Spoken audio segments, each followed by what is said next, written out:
Callie here with PowerStudies Inc., and this is the current Q&A. This month on the current Q&A, we're talking to Vice President of PowerStudies Inc., Ann Holliday.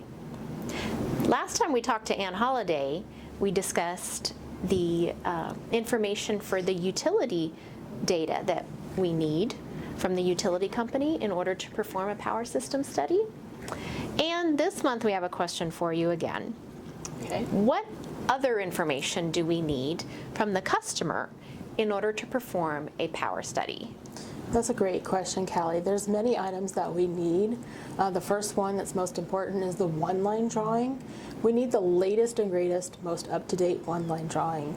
On the one-line drawing, we need to have the conductor data, which includes not only the conductor lengths, but the type, size, and number per phase. Along with that, we need the utility data that we discussed last time, and the equipment submittals. The equipment submittals. Now, sometimes the customer will send us, instead of equipment submittals, we'll receive a bill of materials. How does the bill of materials compare to receiving the equipment submittals? Is the bill of materials enough? Is it sufficient? Well, the bill of material is really just an abbreviated version of the equipment submittals. In the equipment submittals, we'll get the switchboard information, panel board, transformer information, disconnects, and closed circuit breakers.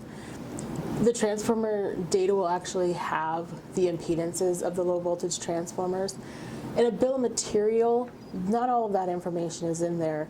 The bill of material oftentimes will not have the breaker trip units, which is vital to know because they do plot out differently depending on the type of trip unit.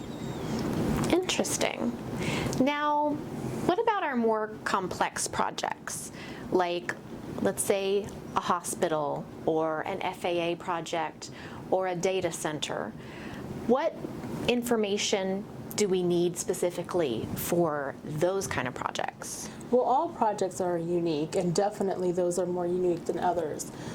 Within those projects, a majority of the time they have UPS units, and we would need the equipment submittals for the UPS. We need to know the kind of breakers inside the UPSs. Another thing that is very common to have on those type of jobs are generators and ATSs.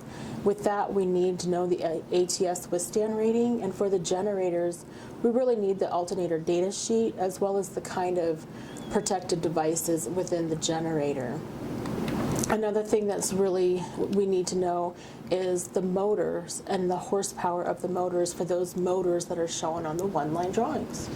Wow. Thank you, Ann. Yeah. That's a lot of information, probably a lot more than what you might have thought goes into a power system study. Yeah. Well, that was this month's current Q&A. Stay tuned for next month.